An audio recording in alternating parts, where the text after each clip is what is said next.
तो बाकी कामरान आप जी बिल्कुल, असद मेमन से आज हम आपकी मुलाकात कराएंगे, लेकिन इससे पहले उनके बारे में कुछ आपको बताते चलते हैं। चंद दिनों पहले असद ने कराची प्रेस क्लब में प्रेस कॉन्फ्रेंस भी की थी और उसमें यह ऐलान किया था कि वो आइंदा माह माउंट एवरेस्ट को सर करने के लिए जा रहे हैं। और इस मुश्किल काम से पहले असद मेमन ने कौम से दुआओं की भी अपील की है और एक रिपोर्ट उनके हवाले से देखते हैं, फिर आपको इनसे मुलाकात भी करवाते हैं।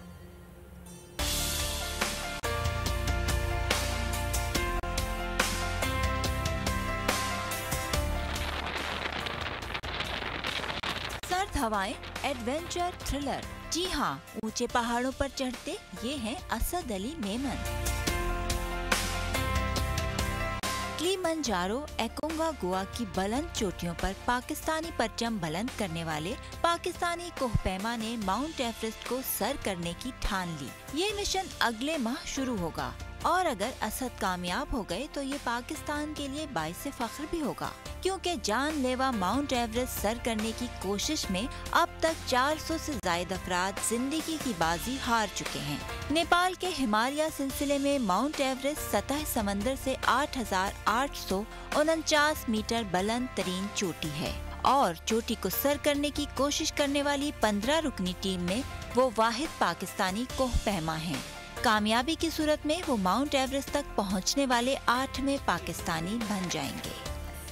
जी, ये रिपोर्ट नाजरीन आपने मुलाहिजा किया और अभी हम ऑफ द कैम उनसे बहुत सारी बातें असद से कर रहे थे कि बताएं आप किस तरह ऊपर जाते हैं और रास्ते में रुकते हुए जाते हैं, क्या खाते हैं और वहाँ पे क्या माहौल होता है। और अक्सर फिर कुछ बुरी खबरें अल्लाह ना करे हम सुनते हैं, तो हर किसी को वैसे इंटरेस्ट तो होता है कि किसी भी और प्रोफेशन के अंदर वो कैसे, लाइक न्यूज एंकरिंग भी होती है तो हमसे वो लोग पूछते हैं कि आप कैसे करते हैं, तो हम आपसे भी पूछना चाहेंगे ये कैसे होता है। माउंट एवरेस्ट आप सर करने जा रहे हैं, एक तो आपकी पैदाइश और आपका जो टाइम है ज्यादा लाड़काना में गुजरा, लाड़काना से पहाड़ों तक का सफर है, ये कैसे मुमकिन हुआ? सबसे पहले तो thank you so much for having me. बहुत अच्छा लगा आपने मुझे शो में बुलाया। हाँ, इट्स टफ। आपने लाड़काना का जिक्र किया, ऐसी जगह है जहाँ पे सर्दी तो होती ही नहीं है, वहाँ पे 8 से 9 महीने जो है इतनी शदीद गर्मी होती है। एंड जो प्रोफेशन मैंने चूज़ किया है ऑब्वियसली दैट्स माइनस में टेम्परेचर, तो मुश्किल तो है ऑब्वियसली, लेकिन इम्पॉसिबल चीज़ नहीं है। एंड मतलब शौक आपको कैसे हुआ? मतलब क्या बचपन में किसी को माउंटेनियर को देखते थे आप, या आप इस्लामाबाद घूमने आते थे तो पहाड़ों पर चढ़ना अच्छा लगता था, फिर सोचा कि नहीं यार मुझे, या फिर आपको गर्मी इतनी लगी आपने कहा इस गर्मी का जो तोड़ है ना वो सिर्फ और सिर्फ -, डिग्री टेम्परेचर है जो कि मुझे पहाड़ों पे मिलेगा? काश ऐसा होता, लेकिन ऐसा था नहीं। मैं गया था इस्लामाबाद, आपकी थोड़ी सी बात जो है वो सच है, मैं इस्लामाबाद गया था एंड वहाँ पे कुछ यूनिक सी चीज़ें होती हैं एज़ कम्पेयर टू हमारे इस पार्ट के मुल्क के इस पार्ट में ना। वहाँ पे रॉक क्लाइंबिंग भी ज़्यादा होती है, वहाँ पे एक्सट्रीम स्पोर्ट ज़्यादा होती है कंपेरेटिवली। तो इत्तेफाक से I was a part of a workshop Islamabad में। ये एक टर्निंग पॉइंट कह लें, कुछ भी कह लें, पता कुछ भी नहीं था, ऐसा ही डिसाइसिव मोमेंट। बस एक वर्कशॉप में गए, इस्लामाबाद जाना हुआ, वहाँ पहाड़ों पर चढ़ना हुआ, तो जहन में आ गया कि यार कितना मजा आया, हमारे पास क्यों नहीं होता। ये एक सोच थी कि यार अगर ये कर सकते हैं एंड द पॉइंट कि हमारे पास इतने अपने घर में इतने माउंटेन्स हैं, K2 कह लें, ब्रॉड पीक कह लें, 5 हाईएस्ट पीक्स हैं, ज़्यादा हमारे पास इतनी अवेयरनेस और ट्रेनिंग क्यों नहीं है। तो दिस वाज द पॉइंट। और स्पेशली हमारे इस रीजन में सिंध में अगर हम बात करें तो है ही नहीं, कुछ भी नहीं है, नन। पंजाब में थोड़ा बहुत है। घर से कितना अर्सा दूर रहते हैं आप? मुझे 2-2, 3-3, 4-4 महीने हो जाते हैं पर ईयर के हिसाब से, क्योंकि जो एक्सपीडिशंस होती हैं उसके लिए सिर्फ ये नहीं है कि मैंने वो जाके क्लाइंब करनी है, उससे पहले भी मैंने ट्रेनिंग में अपना टाइम जो है वो फोकस पूरा। अच्छा, इससे सॉरी, हाँ ट्रेनिंग भी बता दें। हाँ, ट्रेनिंग क्या होती है इसकी? इट्स अ 3 फैक्टर ट्रेनिंग, जिसको मैं अपने ज़ाती तौर पर एक्सप्लेन या डिस्क्राइब करता हूँ। एक होती है फिजिकल ट्रेनिंग होती है, एक होती है आपकी मेंटल ट्रेनिंग होती है, फिर आपकी डाइट ट्रेनिंग होती है। डाइट आप मेंटेन करें, फिजिकली आप फिट ना हो और मेंटली आप साउंड ना हो तो आप चढ़ नहीं सकते, क्योंकि आपको पता है जब आप पहाड़ पे होते हैं ना आप अकेले होते हैं, भले आपके आगे पीछे 100 लोग हों, 20 लोग हों, आप उनको देखेंगे, मोटिवेट अपने आपको करना चाहेंगे, लेकिन if you are not emotionally and mentally fit ना तो आप नहीं चल सकते, कुछ भी नहीं कर सकते। आपको घर वालों की याद आएगी, आपको अपने बीवी बच्चों की एंड डर भी लगेगा। एग्जैक्टली। अच्छा, ऊपर से वैसे नीचे आपको इतना दिखाई देता है एज इन के जब ऊपर होते हैं आप, तो उसका क्योंकि वाया नीचे होता है तो आपको लाइक बिल्डिंग की तरह का व्यू तो नहीं आता होगा आपको? वो बादल होते हैं, बादलों से ऊपर होते हैं, तो नीचे बादल होते हैं, तो आपको कुछ नजर नहीं आ रहा होता। अच्छा, मैं आप इससे पहले कि आप जो सी चोटी हैं सर कर चुके हैं उस हवाले से बात करूं, हम of the camp mount Everest के हवाले से बात कर रहे थे। मैं चाहूंगा कि वो मुझे इतना अपील कर रहा था, मैं चाहूंगा सबसे पहले हम उसी से आगाज करें। बताइएगा असद कि एक तो इस प्रोसेस क्या होता है कितना टाइम लगता है माउंट एवरेस्ट पे चढ़ने के लिए? और उससे पहले आपने बताया कि 45 डेज लग जाते हैं, 2 किलोमीटर है ऊपर, तो वाई 45 डेज?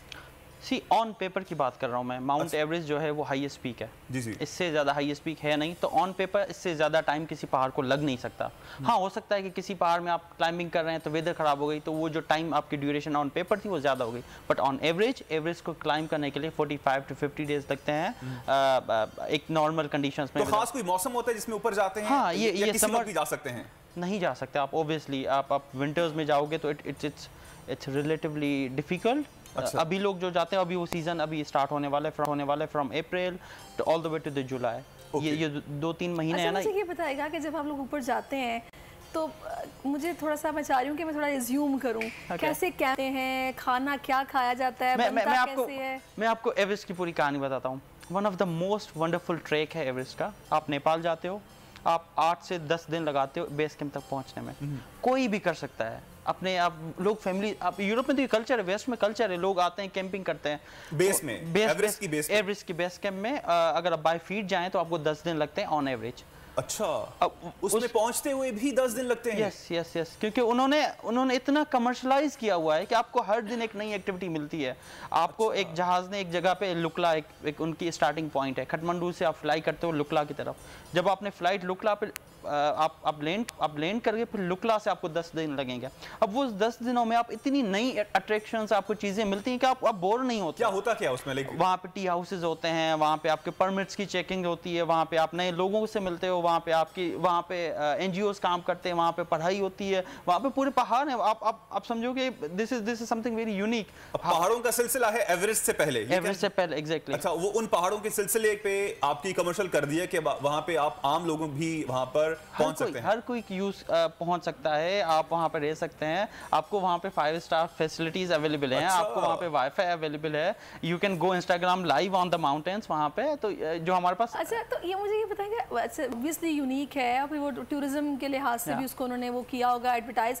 मुझे ये बताएगा कि कैंप आप लोग किस तरह लगाते हैं? फिर आप बता रहे हैं ना कि जब बंदा पहाड़ पे चढ़ता है तो अकेला होता है, भले आगे 100 लोग हो, भले पीछे हो, लेकिन आप अकेले हो। जो करना है वो अपने तय डिसीजन लेके करना है। कैसे वहाँ पे कैंप लगता है, फिर आप लोग खाते क्या हैं, और फिर डिसाइड कैसे करते हैं किस किस ने जाना है? जिस तरह व्हाट्सएप ग्रुप कोई बनाते हैं कि अच्छा मैं भी चलूंगा तुम भी चलो, कैसे होता क्या है? ऐसा नहीं होता। सो लेट्स से मैं यहाँ पाकिस्तान से जा रहा हूँ, तो मेरा ग्रुप ऑलरेडी डिसाइडेड होगा थ्रू माय परमिट्स।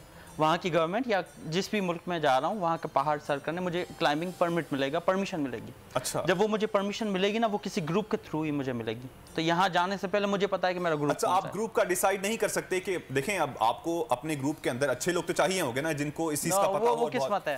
अच्छा, वो किस्मत है। ऐसा तो फिर हर कोई चाहे कि मुझे आपके साथ नहीं होना, क्योंकि आप इररिस्पेक्टिव ही है, वो ऑलरेडी वो किस्मत होती है। लेकिन मोस्टली जो पहाड़ सर करने आएंगे वो एक्सपीरियंस होंगे ना, वो ऐसे तो राह चलते हुए लोग तो नहीं होंगे। बट अगेन आपका सवाल, बेस कैंप तक it's entertaining, it's easy, it's thrilling, सब कुछ है। बेस कैंप तक आपको हर चीज़ मिलेगी। वहाँ पे आपको स्पेशली नेपाल की बात बता रहा हूँ, उन्होंने सोफाज, टीवी सेट्स सब कुछ डाली हुई है बर्फ़ पे। लेकिन जब आप बेस कैंप से थोड़ा सा ऊपर चलना शुरू करते हैं, इट्स नथिंग।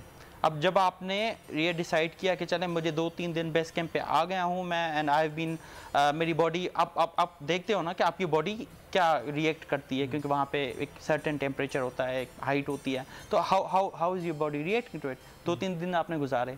अब यहाँ पे एक डिसीजन होता है कि आप ऊपर जाएंगे एंड आप ऊपर जाके कैंपिंग स्टार्ट करेंगे। टाइम थोड़ा कम है, जल्दी बता दें। अच्छा, ओके। सो 4 कैंप्स होते हैं एवरेस्ट के। सबसे मुश्किल कैंप लास्ट होता है, कैंप 4 होता है, ठीक है।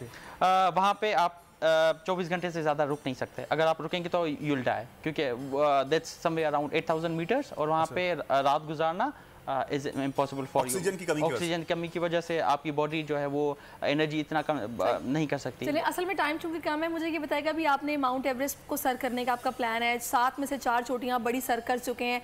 आपकी गवर्नमेंट से क्या अपील है, क्या प्रॉब्लम्स हैं, इसको हाईलाइट करें। और सपोर्ट कर रही है नहीं कर रही है गवर्नमेंट आपको? सबसे पहले ये शायद पहला मेरा सफ़र है जिसमें बहुत से डिफरेंट स्टेक होल्डर्स ने मेरा साथ दिया है, उसमें गवर्नमेंट भी उसका पार्ट है। I have been very thankful to different stakeholders, specially Murtaza Wahab साहब। उन्होंने मुझसे पर्सनली रब्ता किया है, उन्होंने कहा कि यार वी विल सपोर्ट ही जितना हमारी आपकी जा रहे हैं। तैयारी, I have been training for 3 months।